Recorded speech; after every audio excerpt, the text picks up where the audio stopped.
UP TET के exam में पूछे गए आज हम लोग पर्यावरण शिक्षा के प्रीवियस पेपर को प्रैक्टिस रिवीजन करेंगे। ये पेपर हमारे एग्ज़ाम में 13 नवंबर 2011 को पूछा गया था। इससे पहले हम लोगों ने मैथ के, बाल विकास के और हिंदी के क्वेश्चन को प्रैक्टिस रिवीजन कर लिया, जो आपको प्ले लिस्ट में मिल जाएगा। हम लोग 121 नंबर क्वेश्चन से शुरू कर रहे हैं, जहाँ से पर्यावरण का दिया है क्वेश्चन। ठीक है, तो आइए हम लोग देखते हैं। पहला क्वेश्चन, लवण जो जल का अवशोषण करता है कहलाता है। आप लोग बताइए क्वेश्चन नंबर 121 का राइट आंसर क्या हो जाएगा। विकल्प है हाइग्रोस्कोपिक लवण, एनहाइड्राइट लवण, हाइड्रोफिलिक्स लवण, हाइड्रोफोबिक लवण। आप लोग बताइए क्वेश्चन नंबर 121 का राइट आंसर क्या हो जाएगा। तो क्वेश्चन नंबर 121 का हम लोग का राइट आंसर हो जाएगा ए विकल्प। कौन सा? ए विकल्प हम लोग का सही हो जाएगा। आइए हम लोग इसके बारे में कुछ जान लेते हैं। इसका व्याख्या हम लोग देख लेते हैं। इसका व्याख्या दिया गया है, हाइग्रोस्कोपिक लवण की प्रमुख विशेषता होती है कि यह अपने आसपास उपस्थित जल के अणुओं को अपनी तरफ आकर्षित करके उनका अवशोषण कर लेता है। कौन? हाइग्रोस्कोपिक लवण। ठीक है, नेक्स्ट हम देखते हैं क्वेश्चन नंबर 122, पारिस्थितिकीय तंत्र एवं प्राकृतिक अधिवासों का संरक्षण तथा उनके प्राकृतिक वातावरणों में प्रजातियों का जीवन सक्षम जनसंख्या का रखरखाव एवं प्रतिपाप्ति के लिए उपयुक्त पद है। आप लोग बताइए क्वेश्चन नंबर 122 का राइट आंसर क्या हो जाएगा। तो विकल्प है क्रोड संरक्षण, स्वास्थ्य संरक्षण, अपस्थानीय संरक्षण, परिधीय संरक्षण। क्वेश्चन नंबर 122 का आप लोग आंसर दीजिए। तो क्वेश्चन नंबर 122 का हम लोग का राइट आंसर हो जाएगा स्वस्थानीय संरक्षण। क्वेश्चन हम लोग का बी विकल्प का जाएगा राइट आंसर हो जाएगा। ठीक है, आइए हम देखते हैं इसका व्याख्या। इसका व्याख्या दिया है, स्वस्थानीय संरक्षण पारिस्थितिक तंत्र का एक प्राकृतिक अधिवासों का संरक्षण तथा उनके प्राकृतिक वातावरणों में प्रजातियों का जीवन सक्षम जनसंख्या का रखरखाव एवं प्रतिप्राप्ति के लिए प्रयुक्त पद है। अतः इस प्रकार के संरक्षण हेतु प्राकृतिक वनों, चरागाहों, मैदानों, नदियों, झीलों आदि का भी संरक्षण किया जाता है, जिसके लिए इन प्राकृतिक अवसादों को निषिद्ध क्षेत्र जैसे राष्ट्रीय उद्यान, वन्य जीव अभयारण्य आदि घोषित कर दिया जाता है। जबकि बहिस्थानीय ब्रैकेट में अपस्थानीय संरक्षण के अंतर्गत अत्यधिक संकटपन्न वन्य जीवों का संरक्षण किया जाता है। ठीक है, आइए नेक्स्ट देखते हैं क्वेश्चन नंबर 123। क्वेश्चन नंबर 123 हमको दिया गया है, समुद्रिक कच्छापों को जीवंत जीवाश्म कहा जाता है क्योंकि वे 150 मिलियन वर्ष से अधिक समय से पृथ्वी पर उपस्थित हैं। भारतीय उपमहाद्वीपों के जल भागों में पाए जाने वाले 5 प्रजातियों के समुद्री कच्छप में सबसे अधिक संख्या किसकी है। आप लोग बताइए क्वेश्चन नंबर 123 का राइट आंसर क्या जाएगा। तो विकल्प है केनेप्स रिडले, लागरेहेड, ऑलिव रिडले, फ्लैटबैक। तो क्वेश्चन नंबर 123 का हम लोग का राइट आंसर हो जाएगा सी विकल्प, ऑलिव रिडले। ठीक है, ऑलिव रिडले का क्या है, बहुत दिनों से प्रजाति हमारे समुद्र में पाई जाती है, धरती पर पाई जाती है। अब व्याख्या इसका देख लीजिए, भारतीय उपमहाद्वीपों के जल भागों में पाए जाने वाले 5 प्रजातियों के समुद्री कच्छप में सबसे अधिक संख्या ओलिवर रिडले प्रजाति की है। किसकी? ओलिवर रिडले की है। ठीक है, आप लोग जान लीजिए। नेक्स्ट हम देखते हैं क्वेश्चन नंबर 124, विश्व उष्मायन के लिए निम्न में से कौन एक कारक है। आप लोग बताइए विश्व उष्मायन के लिए निम्न में से कौन एक कारक है। तो क्वेश्चन नंबर 124 का हम लोग का राइट आंसर हो जाएगा, विकल्प है वाहनों से निकलनी गैस, पेड़ पौधों से निकले गैस, भट्टियों से निकली गर्म हवा, रसोई गैस। तो क्वेश्चन नंबर 124 का हम लोग का राइट आंसर हो जाएगा वाहनों से निकली गैस। ठीक है, आइए हम लोग इसका व्याख्या देख लेते हैं। इसका व्याख्या दिया गया है, विश्व उष्मायन के लिए CO2, Na2, CH4 आदि गैस उत्तरदायी हैं। ये गैस वाहनों के इंजन के दहन से अत्यधिक मात्रा में उत्सर्जित होती हैं तथा ये गैस वायुमंडल में पहुंचकर विश्व उष्मा जैसी समस्या पैदा करती हैं। ठीक है, तो क्वेश्चन नंबर 124 का हम लोग का ए विकल्प सही जाएगा। क्वेश्चन नंबर 125 हम लोग देख लेते हैं, धातुमय प्रस्तर किसे कहा जाता है। आप लोग बताइए। तो विकल्प है बिटुमिन किसे कहा जाता है, दिया है बिटुमिन, बॉक्साइड, मेटालाइड, अयस्क। तो क्वेश्चन नंबर 125 का हम लोग का राइट आंसर हो जाएगा डी विकल्प, अयस्क। किसे कहा जाता है, धातु में प्रस्तर अयस्क को कहा जाता है। ठीक है, हम लोग का डी विकल्प से जाएगा। आप लोग व्याख्या देख लीजिए। अयस्क को धातु में प्रस्तर कहा जाता है। अयस्क से ही विभिन्न प्रकार के धातुओं की प्राप्ति होती है। ठीक है, नेक्स्ट हम देखते हैं क्वेश्चन नंबर 126। पेड़ पौधे प्रदूषण को घटाते हैं क्योंकि वे अवशोषण करते हैं। तो विकल्प है sulphur dioxide, carbon dioxide, carbon monoxide, nitrogen. तो क्वेश्चन नंबर 126 का हम लोग का राइट आंसर हो जाएगा, क्वेश्चन नंबर 126 हम लोग का राइट आंसर हो जाएगा बी विकल्प। कौन सा? बी। हम लोग का बी आंसर हो जाएगा। व्याख्या आप लोग देख लीजिए। पेड़ पौधे प्रदूषण को घटाते हैं क्योंकि वे कार्बन डाइऑक्साइड CO2 का अवशोषण करते हैं तथा ऑक्सीजन CO2 का उत्सर्जन करते हैं। ठीक है, नेक्स्ट हम देख लेते हैं अब क्वेश्चन नंबर 27। भूकंप मापा जाता है। आप लोग बताइए भूकंप किससे मापा जाता है? तो क्वेश्चन नंबर 27 का हम लोग का राइट आंसर हो जाएगा रिएक्टर मीटर। किससे मापा जाता है? रिएक्टर मीटर से मापा जाता है, सभी लोग जानते हैं। ठीक है, रिएक्टर पैमाने पर हम लोग भूकंप को मापते हैं। क्वेश्चन नंबर 27 हम लोग का डी विकल्प हो जाएगा। आप लोग देख लीजिए व्याख्या। भूकंप की तीव्रता मापने के लिए रिएक्टर पैमाने का प्रयोग किया जाता है तथा यह रिएक्टर पैमाना सिस्मोग्राफ यंत्र में लगा रहता है। ठीक है, नेक्स्ट हम देख लेते हैं अब महासागरों में जल स्तर वृद्धि का कारण है। तो क्या आप लोग बताइए? ध्रुवीय प्रदेश में बर्फ़ का पिघलना, अत्यधिक वर्षा, अम्ल वर्षा। तो क्वेश्चन नंबर 128 का हम लोग का राइट आंसर हो जाएगा ध्रुवीय प्रदेश में बर्फ़ का पिघलना। ये क्या होता है? महासागरों में जल स्तर की वृद्धि का कारण होता है। ठीक है, मुख्य रूप से आप लोग व्याख्या देख लीजिए।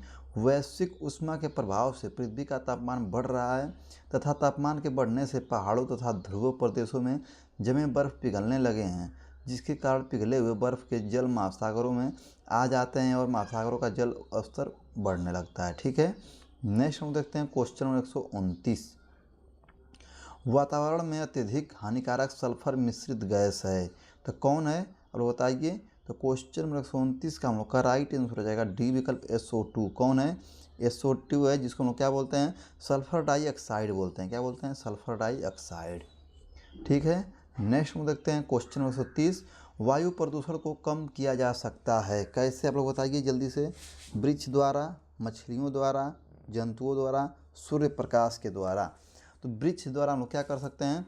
वायु प्रदूषण को कम कर सकते हैं। सभी लोग जानते हैं, घरेलू उपाय हैं, तो सरकार इस पर जोर भी दे रही है, वृक्षों लगाओ।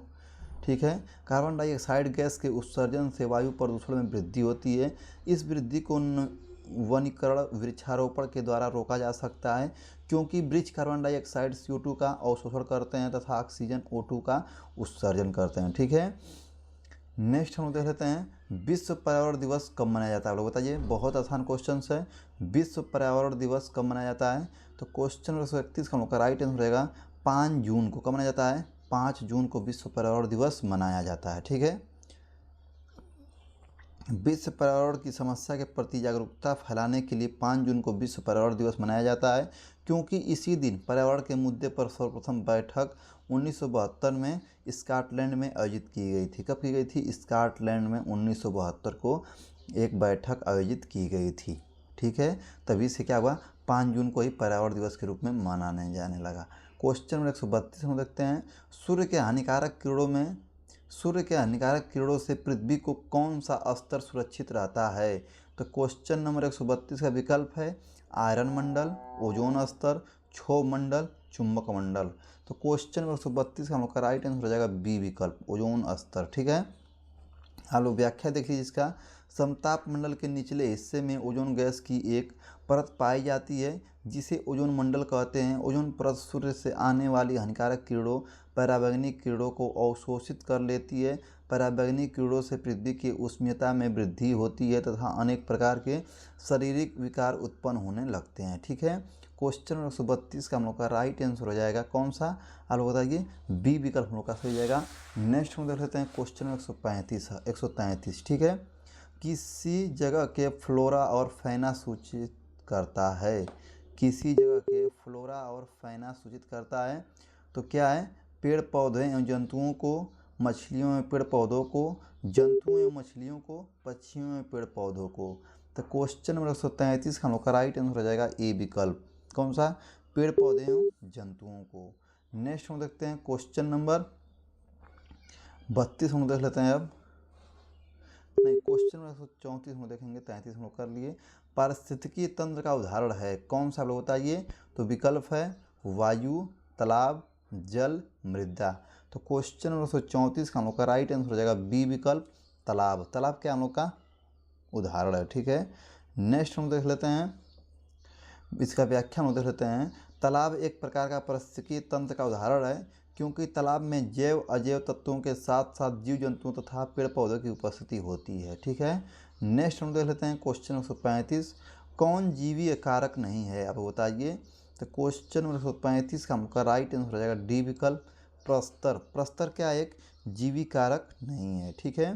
नेक्स्ट हम देख लेते हैं क्वेश्चन नंबर 136, अधिकतर पेड़ पौधे पाए जाते हैं, तो आप लोग बताइए कहाँ पाए जाते हैं। तो अधिकतर पेड़ पौधे कहाँ पाए जाते हैं, तो स्थल मंडल में पाए जाते हैं। कहाँ पे पाए जाते हैं, स्थल मंडल में पाए जाते हैं। हम लोग का ए विकल्प सही हो जाएगा।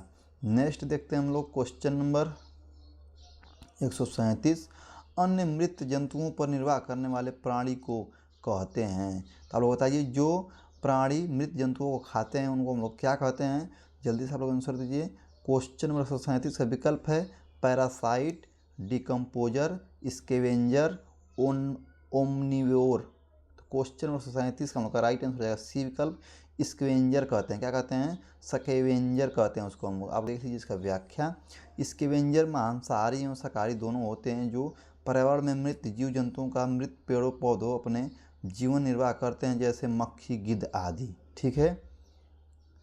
आइए हम नेक्स्ट देखते हैं, सीएनजी संक्षिप्त रूप है। सीएनजी संक्षिप्त रूप है तो क्वेश्चन नंबर 138 का हम लोग का राइट आंसर हो जाएगा बी विकल्प, कंप्रेस्ड नेचुरल गैस का। किसका है, कंप्रेस्ड नेचुरल गैस का क्या है, संक्षिप्त रूप है, ठीक है। आइए हम देखते हैं, सीएनजी कंप्रेस्ड नेचुरल गैस दावित प्राकृतिक गैस का प्रयोग वाहनों में ईंधन के रूप में किया जाता है।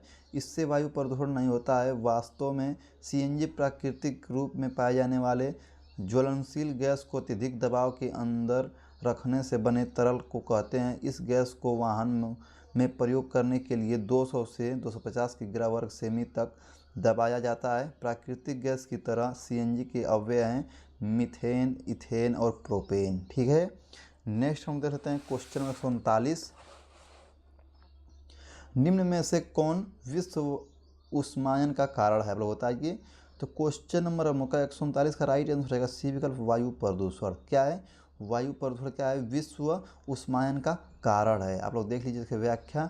वायु प्रदूषण वह स्थिति होती है जिसमें अवांछनीय गैस अत्यधिक मात्रा में वायुमंडल में जमा हो जाते हैं तथा सूर्य से आने वाली किरणों को पुनः वापस नहीं जाने देते हैं। परिणाम स्वरूप सूर्य द्वारा प्रदान ऊष्मा यहीं पर बनी रहती है तथा पृथ्वी के तापमान को बढ़ाने में सहायता करती है और वैश्विक उष्मायन समस्या पैदा करती है, ठीक है। तो क्वेश्चन नंबर 139 हम लोग का राइट आंसर हो जाएगा कौन सा विकल्प, सी विकल्प, वायु प्रदूषण। क्वेश्चन नंबर 140 हम लोग देख लेते हैं, महासागरों ने पृथ्वी पृष्ठ के अधिकांश जगह को आवृत किया है जो है लगभग, आप लोग बताइए। क्वेश्चन नंबर 140 का आंसर, तो क्वेश्चन नंबर 140 हम लोग का राइट आंसर हो जाएगा ए विकल्प 3/4, ठीक है। व्याख्या लोग देख लीजिए, पृथ्वी के जलीय भाग का जलमंडल कहा जाता है। पृथ्वी के जलीय भाग को जलमंडल कहा जाता है जिसमें सागर, नदियाँ तथा महासागर शामिल होते हैं। पृथ्वी के लगभग 3/4 भाग पर जलमंडल है स्थित है, परंतु महासागर का विस्तार 2/3 भाग पर है, ठीक है। नेक्स्ट हम देख लेते हैं अब, इस स्टेटलेक्टाइट एवं स्टेटलेग्माइट में निरपेक्षण होता है, तो बताइए। स्टेटलेक्टाइट एवं स्टेटलेग्माइट में निक्षेपण होता है।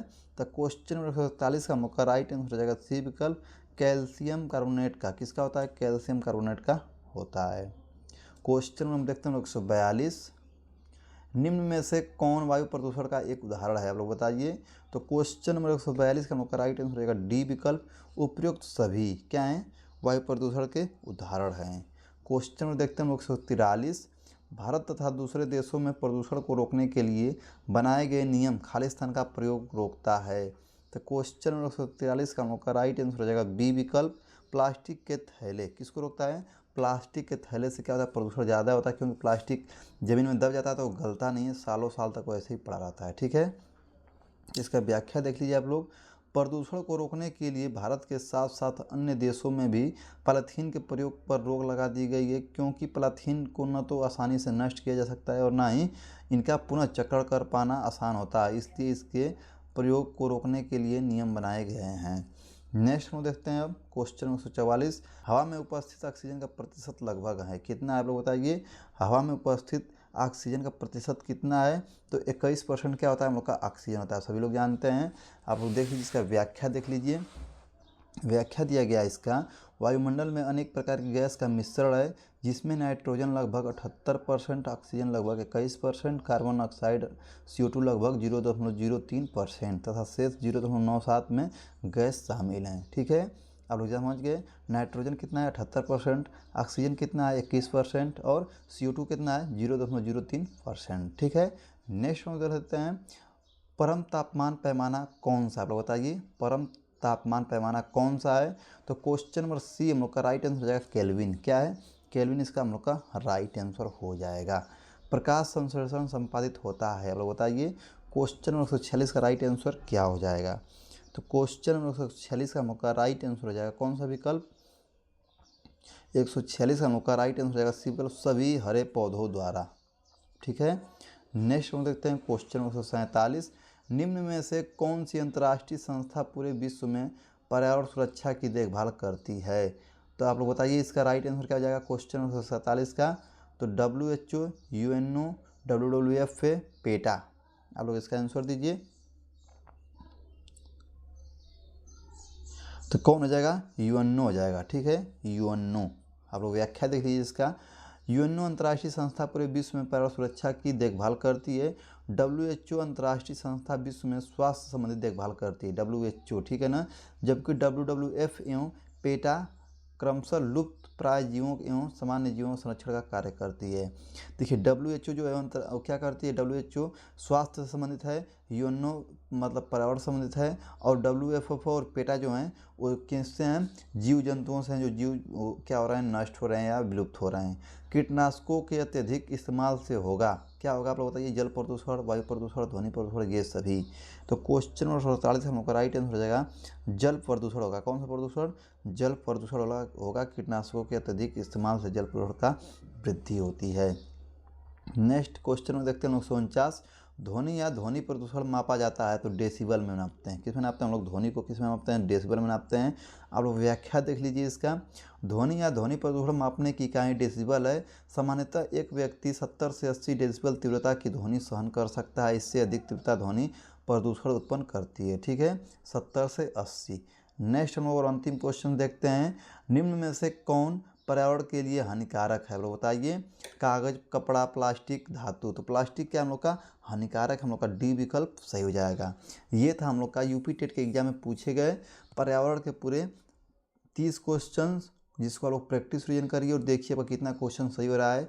मैं डेली आप लोग के लिए प्रीवियस पेपर अपलोड करता हूं, तो अगर आप चैनल पे नए हैं तो हमारे चैनल को सब्सक्राइब कर लीजिए, ताकि आपको डेली बाल विकास, हिंदी, पर्यावरण, मैथ के प्रीवियस पेपर मिलता रहे। ठीक है, हम मिलते हैं नेक्स्ट क्लास में नेक्स्ट प्रीवियस के साथ, तब तक के लिए आप सभी को जय हिंद।